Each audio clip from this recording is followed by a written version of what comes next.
사람들이 어떤 사람은 내년에 뭐 대폭락이 온다고 그러는데 그랬을 때 나는 어떻게 살아남을 수 있지? 그래도 나는 버틸 수 있나? 이런 대안들에 대해서만 고민을 좀 하는 거죠.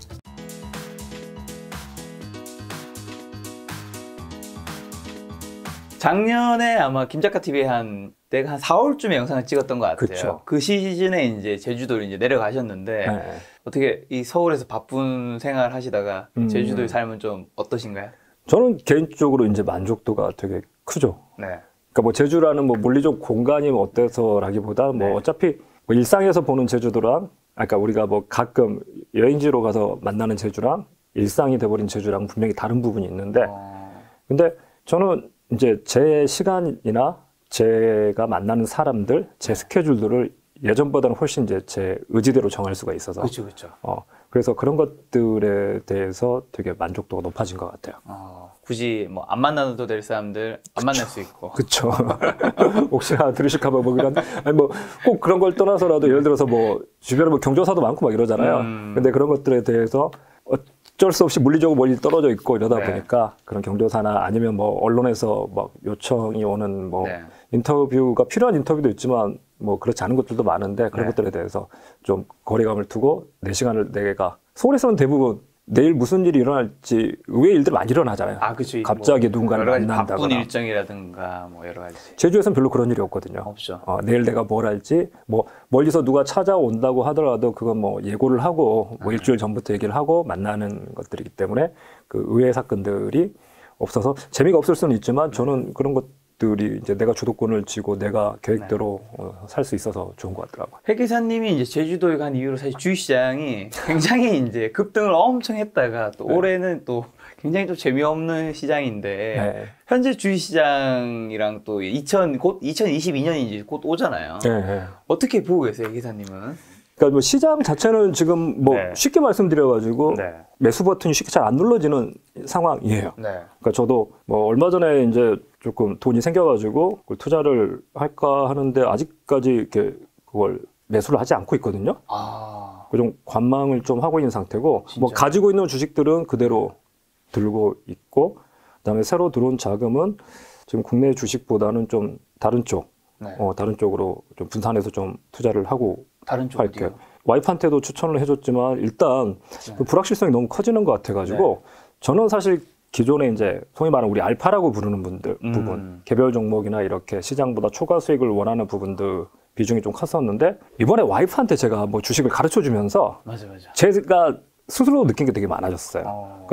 저 같은 경우는 이제 베타, 소위 말하는 베타라는 부분에 대해서 비중이 되게 낮았었는데 이제는 베타를 좀 늘려갈 필요가 있겠다. 그래서 사실 최근에 들어온 자금들은 좀 베타 쪽이라고 하는 그래서 뭐 시장 지수 제가 뭐 산 거 뭐 와이프한테 책에도 소개를 했지 뭐 AOR이나 NTXX나 RPAR 같은 시장에 분산해서 투자할 수 있는데 좀 돈을 집어넣고 있고 개별 종목들에 대한 비중은 지금 늘리진 않고 있거든요. 그러니까 시장에서 전망을 한다는 건 되게 저는 이제 시장 요새 또 그런 요청이 많이 오세요. 2022년 이제 연말 되고 하면 12월 되면 쫙 나올 겁니다. 언론사별로. 신문사에서 내년 시장 내년 주식 어떻게 보느냐 이렇게 연락이 오는데 작년에도 그랬지만 저는 한 번도 거기에 대해서 응해본 적이 없거든요.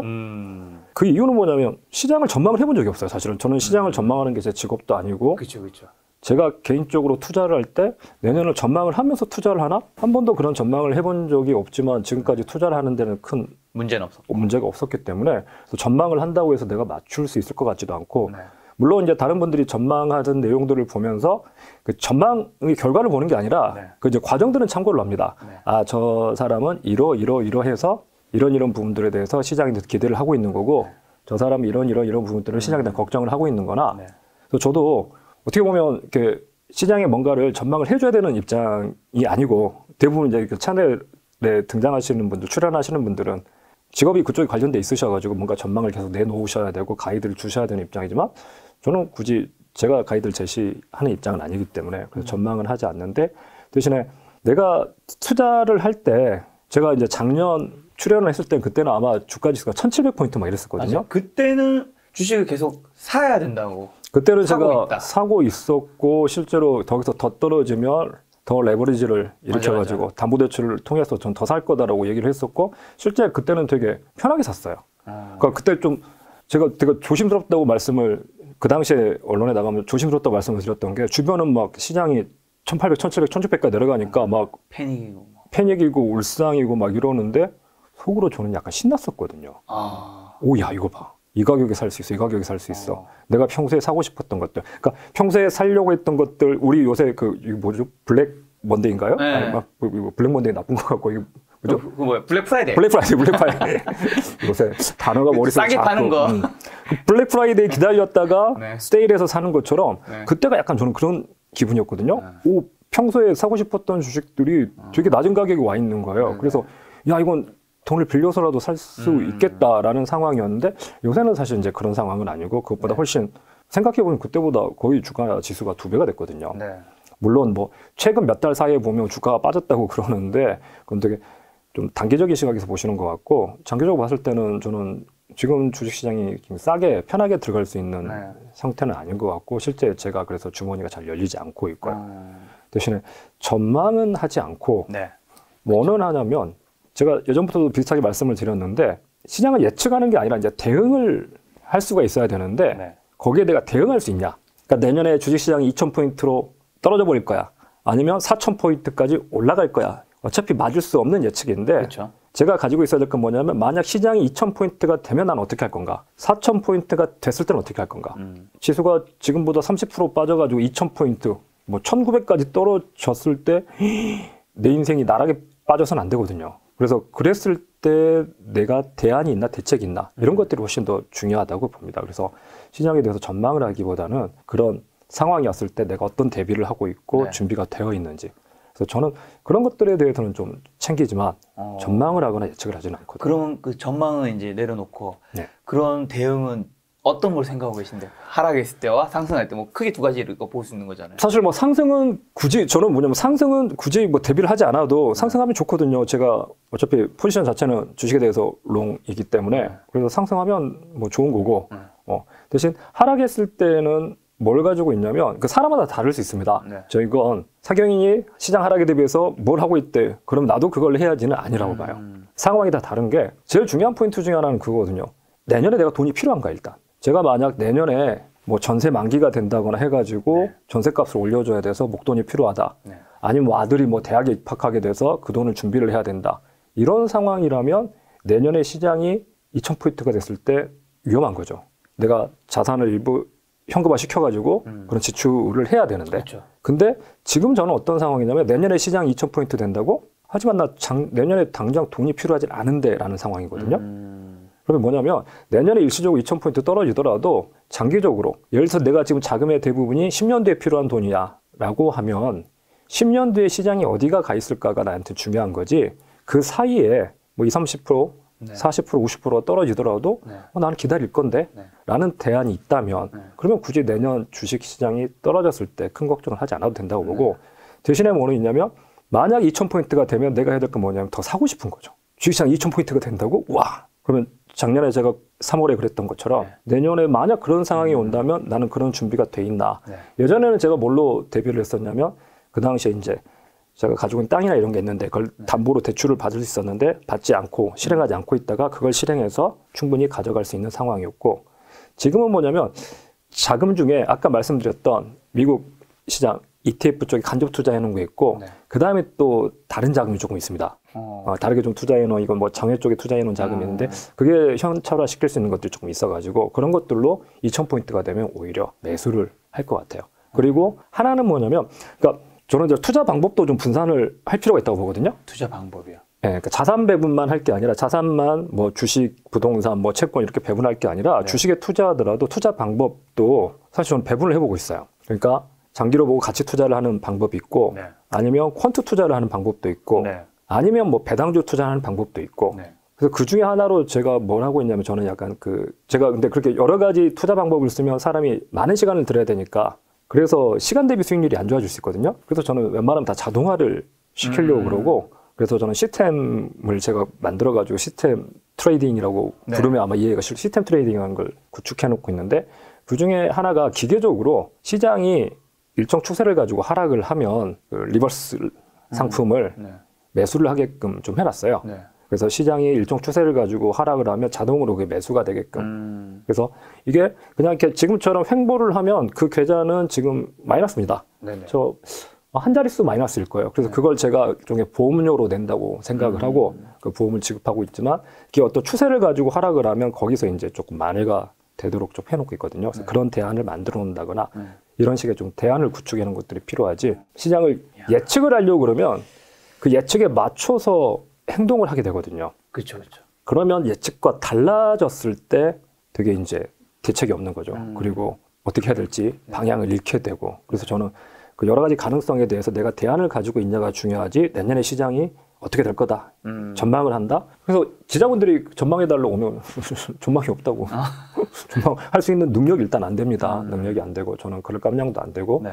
대신 그럴 깜냥이 안 된다는 걸 제가 알기 때문에 거기에 대해서 갑이 아니라 의뢰 입장에서 그렇게 되면 어떡하지?